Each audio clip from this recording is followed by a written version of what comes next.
एक मामूली सी बात है जो समझने की है।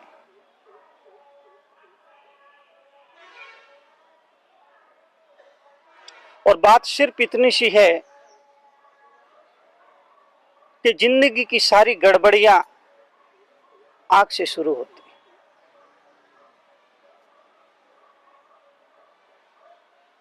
जीवन में जो भी गड़बड़ियां होती है, जो भी बुराइयां आती हैं, जो भी पतन होता है, वो आंख की वजह से होता है।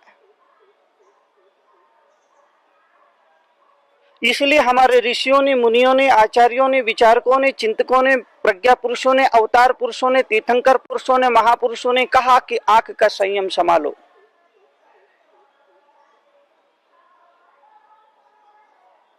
जो अपनी आंखों को संभाल लेता है, जो आंख के संयम को धार लेता है, वो पतित नहीं होता है, वो गिरता नहीं है, वो पड़ता नहीं है, वो गलत रास्ते पर से गुजरता नहीं है।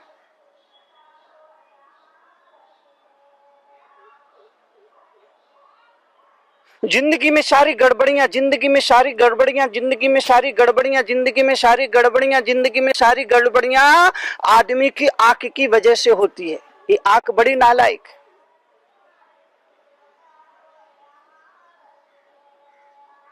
आदमी की आंख, आदमी की आंख, आदमी की आंख, आदमी की आंख बड़ी नालायक है। ये आंख लड़ जाए तो दुख देती है, आंख भिड़ जाए तो दुख देती है, आंख आ जाए तो दुख देती है, और आंख चली जाए तो दुख देती है। मुनि तरुण सागर अगर आंख को नालायक कह रहे हैं तो उसके पीछे वजह है, उसके पीछे कारण है, उसका रीजन है, उसके पीछे उद्देश्य, उसके पीछे एक संकेत है।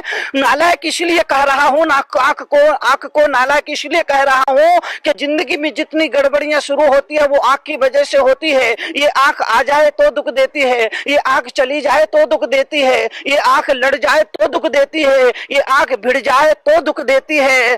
जिंदगी की सारी गड़बड़ियां इसी आंख से शुरू होती। अधिकतर गड़बड़ियां जीवन में, जीवन की अधिकतर गड़बड़ियां इसी आंख से शुरू होती, इसी आंख से शुरू होती है। और इसीलिए याद रखना, डंडा भले पीठ पर पड़े पर आंसू तो आंख को ही बहाना पड़ते। डंडा भले ही पीठ पर पड़े, थप्पड़ भले ही गाल पर पड़े, लेकिन आंसू, लेकिन आंसू, लेकिन आंसू, लेकिन आंसू, लेकिन आंसू, लेकिन आंसू आंख को ही बहाना पड़ते हैं। क्योंकि हर पाप के पीछे ये आंख के कारण होती है।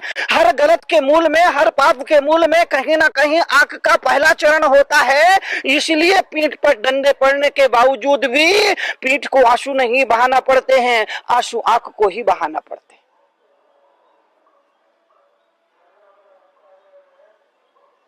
आंख को ही बहाना पड़ेंगे।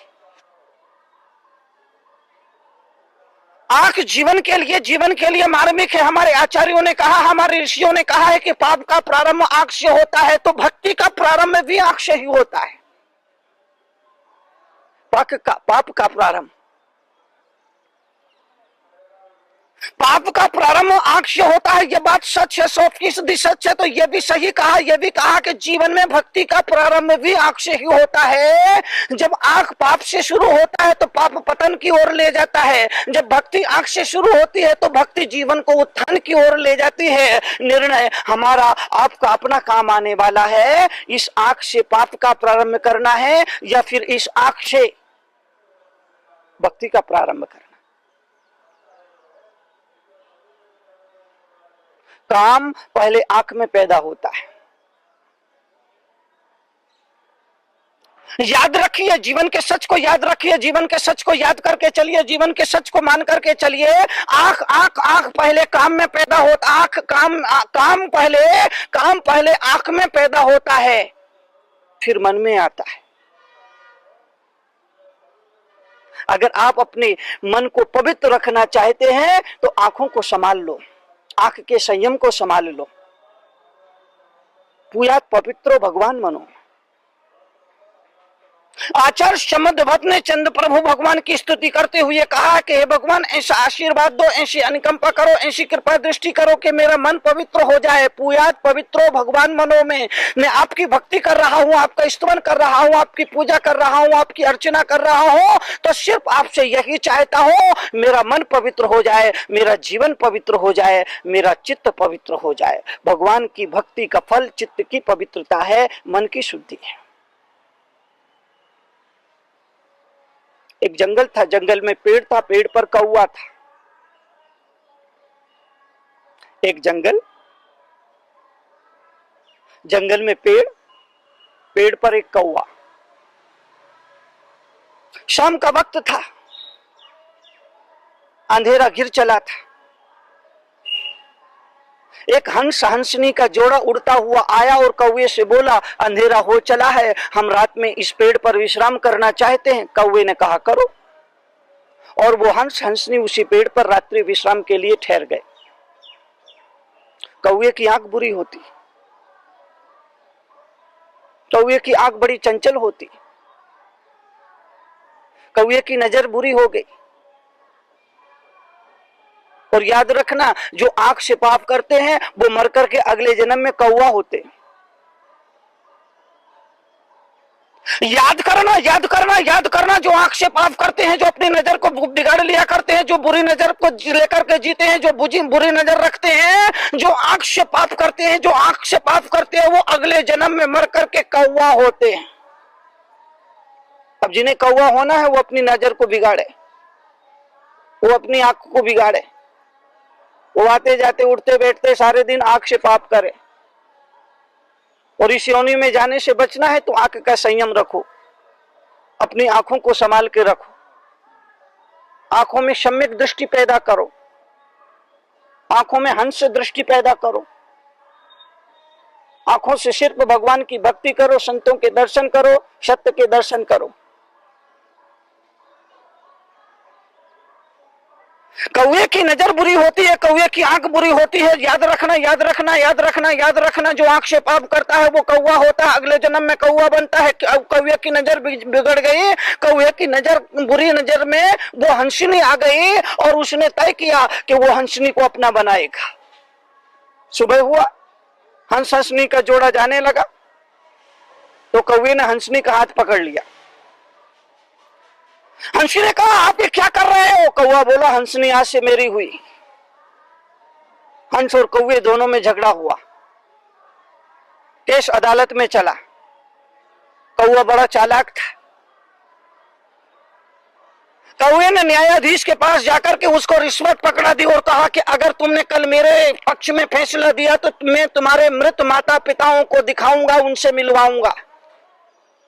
वैष्णव धर्म में कौवा को पितृदूत कहा है और इसलिए उसमें ऐसी क्षमता होती है, वो मृत माता पिताओं से मिलवा सकता है, ऐसा वैष्णव धर्म में कहा है। जैन धर्म में ऐसी कोई मान्यता नहीं है। कौवा ने कहा, न्यायाधीश से कहा, जज से कहा, मजिस्ट्रेट से कहा कि कल अगर तुमने मेरे पक्ष में फैसला दिया तो मैं तुम्हें मृत माता पिताओं से मिलवाऊंगा। रिश्वत दे करके न्यायाधीश को खरीद लिया, लालच दे करके न्यायाधीश को खरीद लिया। न्यायाधीश ललचा गया और अगले दिन उसने कौवे के पक्ष में फैसला दिया और कहा, ये हंसनी हंस की नहीं है, कौवे की है। हंस बेचारा बड़ा दुखी हुआ, गलत निर्णय दिया, गलत निर्णय दिया, गलत निर्णय दिया। कौवे के पक्ष में ललचा करके, लालच में आकर के, लोभ में आकर के, रिश्वत लेकर के कौवे के पक्ष में फैसला दे दिया। हंस बड़ा दुखी हुआ, दुखी तो होना ही था, दुखी तो होना ही था। अगले दिन न्यायाधीश ने कौवे से कहा कि मैंने तुम्हारी इच्छा के अनुसार काम कर दिया है, अब तुम मेरी इच्छा पूरी करो, तुम मेरे माता पिता से मुझे मिलाओ, तुम मुझे मेरे माता पिता को दिखाओ। कौवा उस न्यायाधीश को एक कचरे के ढेर पर ले गया। कौवा उस न्यायाधीश को एक कचरे के ढेर पर ले गया, वहां कुछ कीड़े पड़े हुए थे। एक कीड़े की तरफ इशारा करके कौवे ने कहा कि ये रहा तुम्हारा पिता। हाँ। न्यायाधीश ने कहा कि मेरे पिता कीड़े क्यों बने? कौवे ने कहा, जिसका बेटा न्याय के आसन पर बैठ करके लोभ में आकर के झूठा न्याय देगा, उसका पुत्र, उसका बाप कौवा नहीं बनेगा तो और क्या बनेगा? जब न्यायाधीश ने जानना चाहा कि मेरा पिता कौवा क्यों बना, कीड़ा क्यों बना, तो उसने कहा, कौवे ने कहा कि जिसका पुत्र न्याय के आसन पर बैठ करके, जिसका पुत्र न्याय के आसन पर बैठ करके लोभ में आकर के, लालच में आकर के झूठा न्याय देगा, उसका पिता कौवा नहीं बनेगा तो और क्या बनेगा? रिश्वत लेने वालों, रिश्वत खोरों, रिश्वत लेके काम चलाने वालों, रिश्वत लेकर के गलत निर्णय देने वालों, रिश्वत लेकर न्याय के साथ अन्याय करने वालों, खबरदार। मुनि तरुण सागर खबरदार कर रहे हैं। जो रिश्वत लेकर के काम करते हैं, न्याय अन्याय का विवेक नहीं रखते हैं, गलत पक्ष देते हैं, झूठा पक्ष देते हैं, झूठा निर्णय देते हैं, न्याय के आसन पर बैठ करके, न्याय के आसन पर बैठ करके, न्याय के सिंहासन पर बैठ करके रिश्वत लेकर के, लालच में आकर के, लोभ में आकर के झूठा निर्णय देते हैं, गलत निर्णय देते हैं, न्याय नहीं करते हैं, न्याय के साथ अन्याय कर दिया करते हैं। मुनि तरुण सागर ऐसे लोगों को खबरदार करना चाहते हैं कि ऐसे लोग मर करके सिर्फ खुद ही कीड़े नहीं बनते हैं, बल्कि अपनी औलाद को भी कीड़ा बनने के लिए विवश कर देते हैं, मजबूर कर दिया करते हैं। कौवे ने कहा कि जज साहब, आपका बाप ही कीड़ा बना हो ऐसा नहीं है, आप भी मर करके कीड़े ही बनने वाले हैं। आपका बाप ही कीड़ा बना हो ऐसी कोई बात नहीं है। सच यह भी है कि आप भी मरने के बाद कीड़े ही बनने वाले हैं। जैसा बीज बोओगे वैसे ही तो फसल काटते हो। यह प्रकृति का अपना नियम है, शाश्वत नियम है कि आज जैसा बीज बोओगे कल वैसे ही फसल काटना पड़ेगी, कल वैसे ही फसल काटना पड़ेगी। इसलिए फसल काटते वक्त आंसू बहाने से बेहतर होगा कि बीज बोते ही समय विवेक रख लेना कि क्या बीज बोया जा रहा है, कैसा बीज बोया जा रहा है। अच्छा बीज बोओगे, अच्छी फसल काटने के समय आएगा। आंख का संयम संभालना जरूरी है। तीर्थंकर परमात्मा महावीर ने कहा है कि वाणी का संयम जरूरी है, आंख का संयम जरूरी है, कान का संयम जरूरी है, मन का संयम जरूरी है, हाथ पैर का संयम जरूरी है। जीवन में संयम ना हो तो जीवन नरक है, जीवन व्यर्थ है, जीवन बेकार है, जीवन का पतन है। जीवन में सिवाय अधोगति के और कुछ मिल नहीं सकता है। इसलिए आंख बड़ी नालायक है। सारी गड़बड़ियां इसी आंख से शुरू होती है। आंख लड़ जाए तो दुख देती है, आंख बिड़ जाए तो दुख देती है, आंख आ जाए तो दुख देती है, आंख चली जाए तो दुख देती है। काम पहले आंख में आता है। कामना और वासना जिसको कहते हैं, काम जिसको कहा जाता है, वो पहले आंख में आता है, बाद में मन में आता है। अगर आप चाहते हैं कि आपका मन पवित्र बना रहे तो इसलिए आपको चाहिए कि आप अपनी आंख को संभाल लें।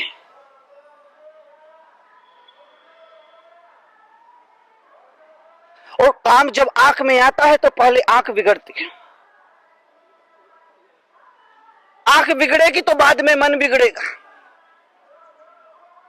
मन बिगड़ गया तो बाद में वाणी भी बिगड़ जाएगी, वाणी बिगड़ी तो फिर व्यवहार बिगड़ता है। हम देखिए पतन के रास्ते, देखिए पतन की सीढ़ियां किस तरह से पैदा होती है, किस तरह से पतन की सीढ़ियों से उतर करके ये जीव मनुष्य से नरक की यात्रा पर चला जाता है, देव से नरक की यात्रा पर चला जाता है, इंसान से दानव तक की यात्रा पर चला जाता है। देखिए पतन का रास्ता कैसे होता है, पतन का रास्ता कैसा होता है। आंख बिगड़ती है तो मन बिगड़ता है, मन बिगड़ता है तो वाणी बिगड़ती है, वाणी बिगड़ती है तो व्यवहार बिगड़ता है, व्यवहार बिगड़ता है तो पूरा जीवन ही बिगड़ जाता है। आंख क्या बिगड़ी, पूरा जीवन बिगड़ गया। आंख क्या बिगड़ी, पूरा जीवन बिगड़ गया। रावण ने सीता को देखा, एक बड़ी चर्चित कहानी है, रामायण की बड़ी प्रसिद्ध कहानी है, दुनिया भर में प्रसिद्ध कहानी है कि सीता को रावण ने देखा, सीता पर रावण की नजर पड़ी, रावण की नजर बिगड़ गई। रावण की आंख बिगड़ी तो रावण का मन बिगड़ गया, रावण का मन बिगड़ा तो रावण की वाणी बिगड़ गई, रावण की वाणी बिगड़ी तो रावण का व्यवहार बिगड़ गया, रावण का व्यवहार बिगड़ा तो रावण का जीवन बिगड़ गया। और ना सिर्फ रावण का जीवन बिगड़ा बल्कि रावण का नाम भी बिगड़ गया। हजारों साल गुजर जाने के बावजूद भी आज भी कोई बाप अपने औलाद का नाम रावण नहीं रखता। हजारों साल गुजर जाने के बाद, हजारों साल गुजर जाने के बाद आज भी कोई बाप अपनी औलाद का नाम, अपने बेटे का नाम, अपने पुत्र का नाम, अपने संतान का नाम रावण नहीं रखता है।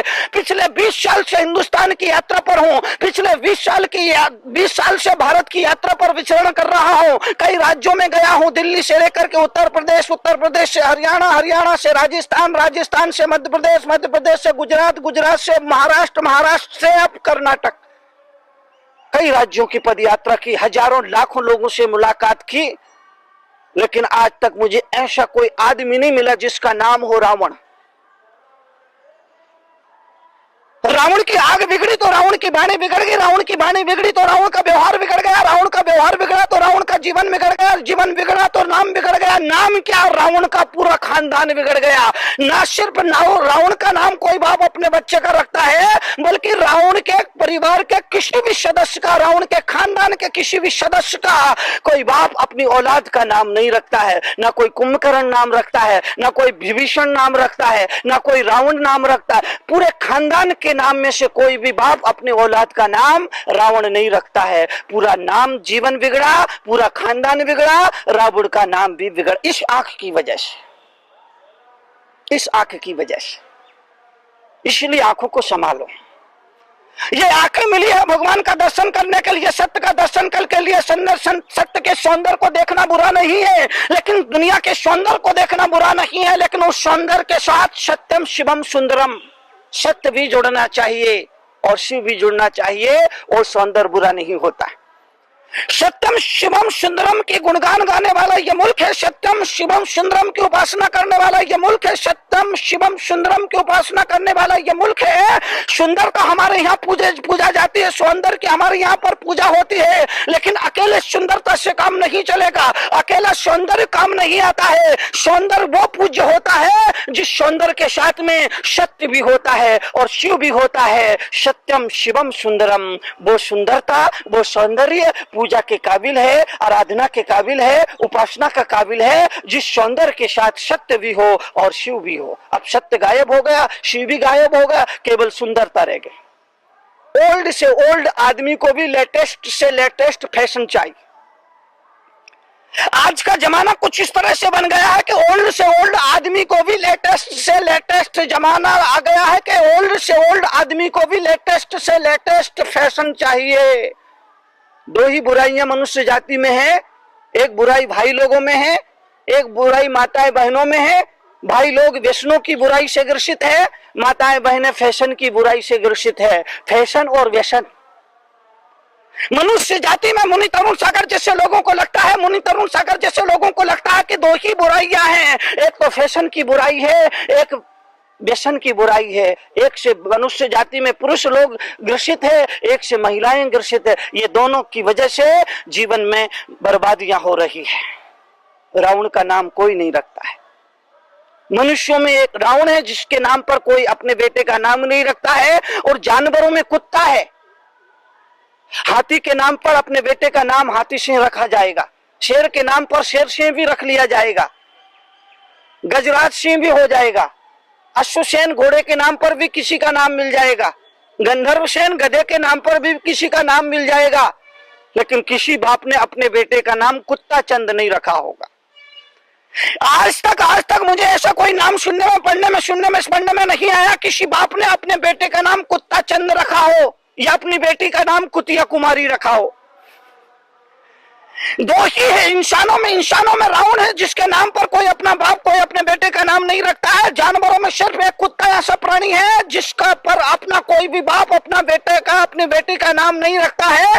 किसी भी बाप ने आज तक अपने बेटे का नाम कुत्ता चंद नहीं रखा। किसी बाप ने अपनी बेटी का नाम, किसी माँ ने अपनी बेटी का नाम आज तक कुतिया कुमारी नहीं रखा। रावण के नाम पर कोई नाम नहीं रखा जाता है, कुत्ते के नाम पर कोई नाम नहीं रखा जाता है, क्योंकि कुत्ते में एक बुराई होती है, अपने ही जाति भाई को देखकर गुर्राता है, उससे नफरत करता है, उससे घृणा करता है, उसे देख करके भौंकता है। अपने ही भाई से नफरत करोगे, दुनिया उसे नकार देगी, दुनिया आपको ठुकरा देगी, आपका नाम भी बदनाम हो जाएगा, आपका जीवन भी बदनाम हो जाएगा। एक बार फिर याद दिला दूं कि काम पहले आंख में आता है, आंख बिगड़ती है है तो मन बिगड़ जाता है, मन बिगड़ता है तो वाणी बिगड़ जाती है, वाणी बिगड़ती है तो व्यवहार बिगड़ जाता है, व्यवहार बिगड़ जाता है तो जीवन बिगड़ जाता है, और जीवन बिगड़ गया तो पूरा नाम भी बिगड़ जाता है, पूरा खानदान भी बिगड़ जाता है। आंख बड़ी नालायक है, इसलिए आंख को संभालना है तो जीवन में आंख का संयम पालो, अपनी दृष्टि को सम्यक दृष्टि बनाओ, ऐसी दृष्टि जो जहर में से भी अमृत खोज लेती है, जो दुख में से भी सुख खोज लेती है, जो नरक में से भी